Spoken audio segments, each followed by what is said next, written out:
नमस्कार। News track के Y factor में आपका स्वागत है। मैं हूं योगेश मिश्र। बहुत लंबे समय तक राष्ट्रपिता महात्मा गांधी के निजी सचिव महादेव देसाई रहे। उनके बारे में खुद राष्ट्रपिता महात्मा गांधी ने बहुत कुछ लिखा है और उनके निधन पर यहाँ तक लिखा था कि मैं एक ऐसा पक्षी हो गया हूँ जिसके पास अब उड़ने के लिए पंख नहीं है।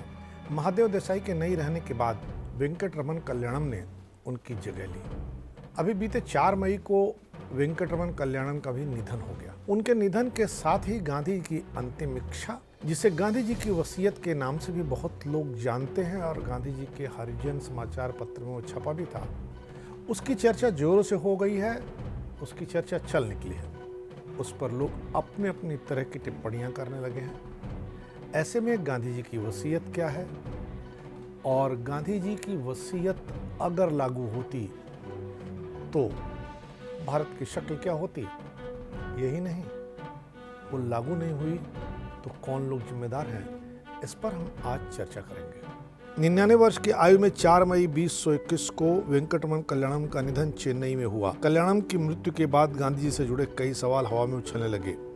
गांधी जी की वसीयत के नाम से बहुचर्चित दस्तावेज, जिसे 29 जनवरी 1948 को कल्याणम द्वारा गांधी जी ने टंकित करवाया था, जिसमें कहा गया था कि कांग्रेस का गठन जिस काम के लिए हुआ था वह काम पूरा हो गया है, वह लक्ष्य हासिल हो गया है, नतीजतन कांग्रेस को भंग कर दिया जाना चाहिए। उसकी जगह लोक सेवा संघ नाम से संस्था गठित की जानी चाहिए जो दलगत राजनीति से परे जन कल्याण का माध्यम बने। इस बयान को जवाहरलाल नेहरू तथा सरदार वल्लभ भाई पटेल को अगले दिन देकर कांग्रेस के सम्मेलन में अनुमोदन हेतु पेश करना और क्रियान्वित कराना था।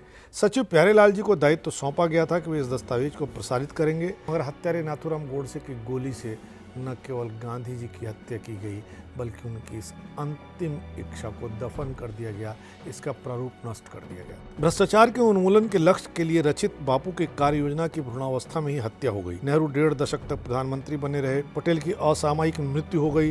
कल्पना कीजिए कि कांग्रेस भंग कर दी गई होती तो पहले आम चुनाव में जवाहरलाल नेहरू उनके साथियों को एक नई पार्टी खड़ी करने में कितनी मेहनत करनी पड़ती। तब शायद नेहरू और उनके साथियों को भी आटे दाल का भाव पता चलता। यह एक विस्मयकारी तथ्य है कि भारत की आज़ादी को लेकर के गांधी जी को कुछ भी पता नहीं था। पूरा प्रारूप जवाहरलाल नेहरू, सरदार वल्लभ भाई पटेल व मौलाना अबुल कलाम आजाद तक ही सिमट कर रह गया था। कांग्रेस के भंग न हो पाने के नाते जो राजनीतिक तंत्र हमारे यहाँ विकसित हुए वह बापू की उस आशंका को मजबूत कर रहे थे, जिसमें बापू ने आशंका जाहिर की थी कि सत्ता का स्वाद चखते त्याग में तपे ये उत्सर्गी पार्टीजन भ्रष्टाचारी हो जाएंगे। राजकोष की लूट, वंचितों का शोषण तथा गाँव की उपेक्षा कर शहरों का विकास होगा। तभी तो गांधीवादी पुरोधा उत्सर्ग की आंच में तपे राजेंद्र प्रसाद 102 कमरों वाले राष्ट्रपति भवन में और प्रधानमंत्री जवाहरलाल नेहरू ब्रिटिश सेनाध्यक्ष जनरल क्लॉड ऑचिनलेक के वृहत 3 मूर्ति भवन में जा बसे।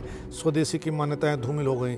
जीवन के सारे मूल्य सिर्फ शुभ और लाभ में बदल गए। जवाहरलाल नेहरू ने बापू को पत्र भी लिखा था जो बंच ऑफ ओल्ड लेटर्स के नाम से जाना जाता है, जिसमें उन्होंने लिखा था कि अब उद्योगों को प्राथमिकता मिलेगी। बहुजन हिताय वाला कुटीर उद्योग 2 दर्जे पर जाएगा। तकली, चरखा अब म्यूजियम में दिखेंगे। सेवाग्राम की कुटी में बापू ने इन महान नेताओं से संडास साफ कराया था, महज उनका अहंकार तोड़ने के लिए। गांधी जी की वसीयत का एक पहलू तो सही हुआ, भ्रष्टाचार बढ़ेगा, खूब बढ़ा। वीके कृष्ण मेनन के लंदन में जीप घोटाले से मनमोहन कांग्रेस तक के अनगिनत घोटालों की सूची आम आदमी की जानकारी में है। इतिहासकारों के लिए शोध का विषय है कि आखिर भारतीय राष्ट्रीय कांग्रेस को भंग कर लोक सेवा संघ बनाने में इतनी हिचक गांधी के इन सिद्धांतवादी त्यागी चेलों को क्यों पसंद नहीं आई। वह घटना याद आती है जब मौलाना अबुल कलाम आजाद के बाद कांग्रेस अध्यक्ष के चुनाव का प्रश्न उठा था। उस अवसर पर वर्किंग कमेटी का दृश्य फिल्माया जा चुका है। बापू ने सदस्यों को सूचित किया कि सरदार पटेल के नाम को कई प्रदेश समितियों ने प्रस्तावित किया है। फिर बापू घूमे और बोले, जवाहर तुम्हारे नाम का प्रस्ताव किसी राज्य ने भी नहीं किया। तनिक रुककर बापू ने पटेल से कहा, सरदार मैं चाहता हूं कि तुम जवाहर के पक्ष में अपना नाम वापस ले लो। और इतिहास की विडंबना थी कि इस बारडोली के सत्याग्रही ने न केवल कहा जी बापू, इन 2 शब्दों ने आधुनिक भारतीय इतिहास को ही बदल डाला। नेहरू वंश की नींव पड़ गई जो अभी तक चालू है। पटेल गांधी की अपील को ठुकराकर कांग्रेस अध्यक्ष और बाद में प्रधान बन सकते थे, लेकिन नेहरू अंग्रेजों की कुटिल नीति में फंस गए थे। फरवरी 1946 में मुंबई में नौसेना विद्रोह और स्थानों पर सैनिक छावनियों में उठे बगावती स्वरों से ब्रिटिश शासन हिल गया था। द्वितीय विश्व युद्ध के दौरान इंग्लैंड की आर्थिक स्थिति जर्जर हो गई थी। अमेरिका का भी दबाव था भारत और अन्य औपनिवेशिक देशों को मुक्त कराने का। ऐसे में सेना की हल्की सी बगावत भी उन्हें खतरनाक लगी। उन्होंने तत्काल ब्रिटिश संसद में भारत में जून 1948 तक सत्ता के हस्तांतरण की घोषणा कर दी, लेकिन सत्ता किसे सौंपे? निगाह टिकी अंग्रेज परस्त नेहरू पर और उस समय सिंगापुर के प्रशासक माउंटबेटन के जरिए नेहरू को सिंगापुर बुलवाया गया। नेहरू जी ने बहाना बनाया कि द्वितीय विश्व युद्ध में शहीद हुए भारतीय सैनिकों के श्रद्धांजलि देने वो सिंगापुर जा रहे हैं, लेकिन सैनिकों के अंतिम स्थान पर पहुंचने से पहले ही माउंटबेटन ने उन्हें अपनी गाड़ी में बिठा लिया। नेहरू जी माउंटबेटन दंपत्ति के सानिध्य में 17 मार्च से 26 मार्च 1946 तक रहे। 9 दिन के प्रवास में वहां मौसम और तितलियों पर तो चर्चा हुई नहीं होगी। तय है कि इस दौरान सत्ता हस्तांतरण की मॉड्यूलिटीज डिस्कस की गई होंगी, जिनकी रिपोर्ट माउंटबेटन ने लंदन को भेजी थी, जो आज भी गुप्त दस्तावेज के रूप में लंदन के आर्काइव्स में सुरक्षित रखे हैं। इस वार्ता की रिपोर्ट इंग्लैंड द्वारा लगातार अमेरिका को भी दी गई, जो न्यूयॉर्क के एक पुस्तकालय में गुप्त दस्तावेजों में रखे हैं। केवल 1 या 2 भारतीय किसी प्रकार से इन रिपोर्टों को देख पाए। सिंगापुर के इस प्रवास के दौरान माउंटबेटन और एडविना ने नेहरू जी के दिमाग में यह भर दिया कि प्रधान पद के लिए उनसे उपयुक्त व्यक्ति कोई और नहीं है, और उनके अलावा किसी अन्य इनकॉम्पिटेंट व्यक्ति को सामने लाया गया तो अंग्रेजी हुकूमत सत्ता हस्तांतरण को टाल भी सकती है। अतः जब लगभग एक मत से पटेल को अध्यक्ष यानी भावी प्रधानमंत्री के लिए चुन लिया गया, नेहरू मीटिंग छोड़कर बापू के पास गए और बताया कि अगर उन्हें प्रधानमंत्री नहीं बनाया गया तो अंग्रेज सत्ता हस्तांतरण नहीं करेंगे। ऐसे में प्रच्छन्न धमकी भी सामने आ गई कि अगर पटेल को प्रधानमंत्री बनाने की जिद की गई और आज़ादी खिसक गई तो इतिहास उन्हें माफ़ नहीं करेगा। जब ये सारी बातें गांधी जी ने पटेल के सामने रखी तो उन्होंने खुद को आज़ादी के लिए पीछे खींच लिया। इतिहास से प्रश्न पूछा जा सकता है कि यदि सरदार पटेल बापू के प्रस्ताव को नकार कर कांग्रेस अध्यक्ष बन जाते, प्रधानमंत्री नियुक्त हो जाते तो क्या होता। आकलन स्पष्ट है कि नेहरू उस पुरानी पार्टी कांग्रेस को तोड़ देते। वही हरकत जो उनकी इकलौती बेटी 3 बार कर चुकी हैं। सिंडिकेट को हटाकर कांग्रेस इंडिकेट बनाया, कम्युनिस्ट सांसदों की बैसाखी पर केंद्र की सरकार चलाई, अपने कांग्रेस प्रत्याशी नीलम संजीव रेड्डी को हराकर बागी निर्दलीय वीवी गिरी को राष्ट्रपति निर्वाचित करा दिया। एस निजलिंगप्पा, देवराज अरस, उमाकांत बरुआ, कासु ब्रह्मानंद रेड्डी को बर्खास्त कर स्वयं पार्टी की सरबराह बन गई। पराकाष्ठा आई जब इलाहाबाद हाईकोर्ट ने रायबरेली में भ्रष्ट आचरण के जुर्म में इंदिरा गांधी के चुनाव को अवैध करार दिया। प्रधानमंत्री ने कुर्सी के लिए आपातकाल लगा दिया। बाकी सब आज का जाना माना इतिहास है, हर एक को पता है।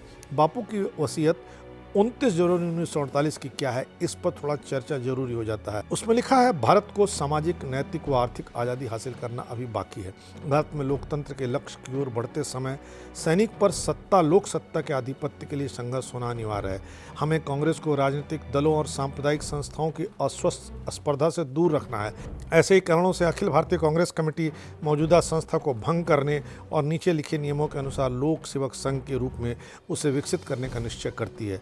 गांधी जी की राय थी कि भारत की आज़ादी का लक्ष्य पूरा हो जाने के बाद राजनीतिक दल के रूप में कांग्रेस के बने रहने का अब कोई औचित्य नहीं है, अतः इसे भंग करके लोक सेवक संघ बना देना चाहिए। कांग्रेस के नेताओं को सामाजिक कार्यों में जुट जाना चाहिए।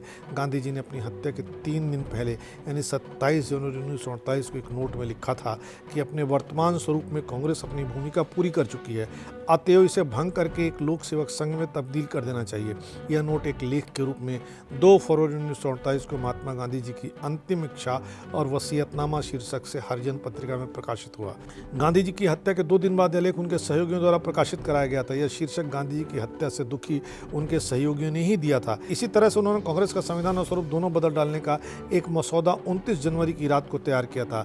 इसे उनकी हत्या के बाद कांग्रेस के तत्कालीन महासचिव आचार्य युगल किशोर, जो बाद में उत्तर प्रदेश के काबीना मंत्री भी बने, उन्होंने विभिन्न अखबारों को प्रकाशनार्थ जारी किया था। मगर बापू की वसीयत स्वीकार नहीं की गई। ईसा मसीह ने सूली पर चढ़ते हुए कहा था, हे प्रभु इन्हें माफ करना, ये जानते नहीं कि क्या कर रहे हैं। बापू का उत्सर्ग अपरिहार्य था, गुण से तो बहाना था। निजी सहायक रहे वेंकटरमन कल्याणम का यही भावार्थ था कि काश गांधी की वसीयत लागू की गई होती। इस बार इतना ही, अगली बार फिर मिलेंगे किसी नए सवाल पर नए ढंग से बात करने के लिए। तब तक के लिए नमस्कार।